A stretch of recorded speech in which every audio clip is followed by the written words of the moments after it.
ছোট্ট ঘরেও সুখ থাকে যদি সেখানে ভালোবাসাটা সত্যিকারের থাকে। অযোগ্য কাউকে টেনে তুলতে নেই, তাহলে দেখবেন একদিন সে আপনার যোগ্যতা নিয়েও প্রশ্ন তুলবে। একজন জিজ্ঞেস করলো, মা আমাদের কোলে নেয় আর বাবা আমাদের কাঁধে নেয় কেন?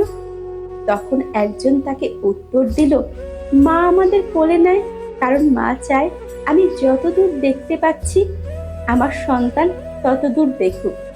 বাবা আমাদের কাঁধে নেয় কারণ সে চায় তার সন্তান তার থেকেও দূরে দেখুক। মানুষ যখন কিছু হারাতে শুরু করে তখন সে একসাথে অনেক কিছু হারিয়ে ফেলে। আমরা সারা জীবন পরিশ্রম করি, অপেক্ষা করি একটা ভালো জীবনের। আসলে আমরা যেই জীবন পার করছি তার থেকে ভালো জীবন আর কিছুই নেই। জীবন কি?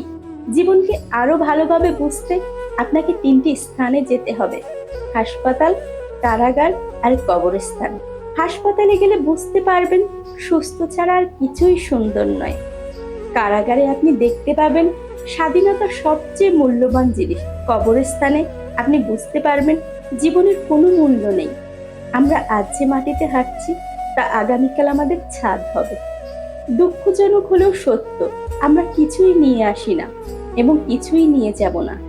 আসুন আমরা বিনীত থাকি এবং সবকিছুর জন্য সর্বদা সৃষ্টিকর্তার প্রতি কৃতজ্ঞ থাকি। 22 বছর বয়সে ভালোবাসার মানুষটিকে নিজের করে পাওয়ার জন্য আমার বাবার মায়ের পা জড়িয়ে ধরে কান্না করতে করতে বলেছিলাম, আমি সত্যি ওকে অনেক ভালোবাসি, আমি ওকে ছাড়া থাকতে পারবো না। আমার অল্প বয়স নিয়ে যদি আপনাদের সমস্যা হয় তাহলে রিং পরিয়ে রেখে আসেন, 2 বছর পর বিয়ে করব। তারপর আমি ওকেই চাই, কিন্তু কোনোভাবেই আমি পরিবারকে রাজি করাতে পারিনি। এখন 27 বছর বয়সে আমার বাবা মা আমাকে ধরে কান্নাকাটি করছে আর বলছে কেন আমি বিয়ে করছি না। আমার কোনো পছন্দ আছে কিনা জিজ্ঞেস করছে। হয়তো তার সাথে আমার এখন আর কোনো যোগাযোগ নেই, কথা হয় না, দেখাও হয় না, কিন্তু আজও আমি তাকে আগের মতোই ভালোবাসি।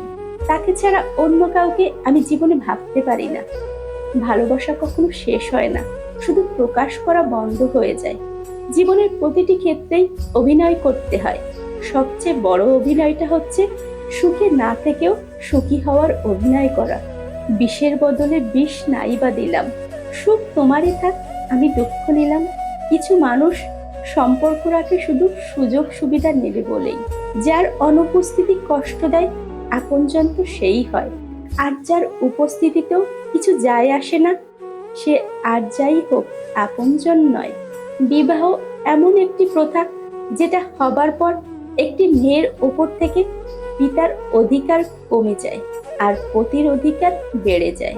এমন কাউকে ভালোবাসো যে তোমাকে কষ্ট দিয়ে নিজেও কষ্ট পাবে। এমন কাউকে বিশ্বাস করো যার মনে সারাক্ষণ তোমাকে হারানোর ভয় থাকবে। মানুষ মূলত 2বার ভুল করে। প্রথম ভুল হচ্ছে ভুল মানুষকে বিশ্বাস করা, আর দ্বিতীয় ভুল হচ্ছে ভবিষ্যতে যেন আর ভুল না হয় এজন্য সঠিক মানুষকে অবিশ্বাস করা।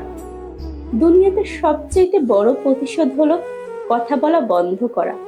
এই কথার মানে হাই হ্যালো কিংবা কেমন আছো, এই কথা মানে যেভাবে কথা হতো সেখান থেকে দূরে সরে যাওয়া। 4টি বস্তু মানুষকে উন্নত করে: বিদ্যা, ধৈর্য, দয়া এবং সদ্ব্যবহার। চায়ের সাথে বিস্কুট আমাকে একটা শিক্ষাই দিয়েছে, কারো প্রতি এতটাই ডুবে যেও না যে শেষ পর্যন্ত তোমাকে ভেঙে পড়তে হয়। ভেতর থেকে ভাঙতে ভাঙতে একটা সময় মানুষ মানতে বাধ্য হয় পৃথিবীতে সত্যিই কেউ কারো নয়। জীবনে যত ঝামেলাই থাকুক তার সমাধান সহজ। চিন্তা করলে বেড়ে যাবে, চুপ থাকলে কমে যাবে। ধৈর্য ধরলে ঝামেলা শেষ হয়ে যাবে। যে কোনো পরিস্থিতিতে খুশিতে থাকলে অবস্থার পরিবর্তন হয়ে যাবে। কষ্ট হলেও জীবনে 2টি জিনিস কখনো হারিও না: 1 তোমার নিজস্বতা, 2 তোমার আত্মসম্মান। সময়ের সাথে সাথে অনেকেরই মুখোশ খুলে গেছে। শুধু টাকা পয়সা আর ঝকঝকে সৌন্দর্য যদি সম্পর্কের মূল মন্ত্র হতো তবে জগৎ জুড়ে অভিনেতা অভিনেত্রীদের মধ্যে এত বিচ্ছেদ হতো না। তাদের কমতি কিসে? যে অন্তর থেকে যন্ত্রণা পায় সে সহজেই অন্তরের কথা বুঝে যায়। পকেট ভর্তি টাকা থাকলে সবাই ভালোবাসে।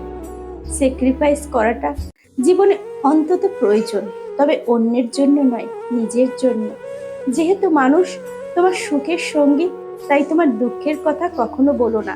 দুঃখী থাকলে নিজেকে সুখী বলে প্রকাশ করো, নয়তো সে তোমার সঙ্গ দেবে না। কথা বলতে বলতে যেমন অভ্যাস হয়ে যায়, তেমনি না বলতে বলতেও অভ্যাসটা হয়ে যায়। কিন্তু সমস্যাটা কোথায় হয় জানেন? সেই মানুষটির দেওয়া একরাশ স্মৃতির নিচে দম বন্ধ করা কষ্টের অনুভূতি নিয়ে বেঁচে থাকে, অথচ সেই মানুষটা টেরও পায় না। আজ তবে এ পর্যন্ত। ভিডিওটি ভালো লাগলে প্লিজ একটা লাইক করবেন, কারণ আপনাদের করা একটি লাইক আমাকে পরবর্তী ভিডিও বানাতে উৎসাহ যোগায়। ভিডিওটি শেষ পর্যন্ত সঙ্গে থাকার জন্য সকলকে অসংখ্য ধন্যবাদ।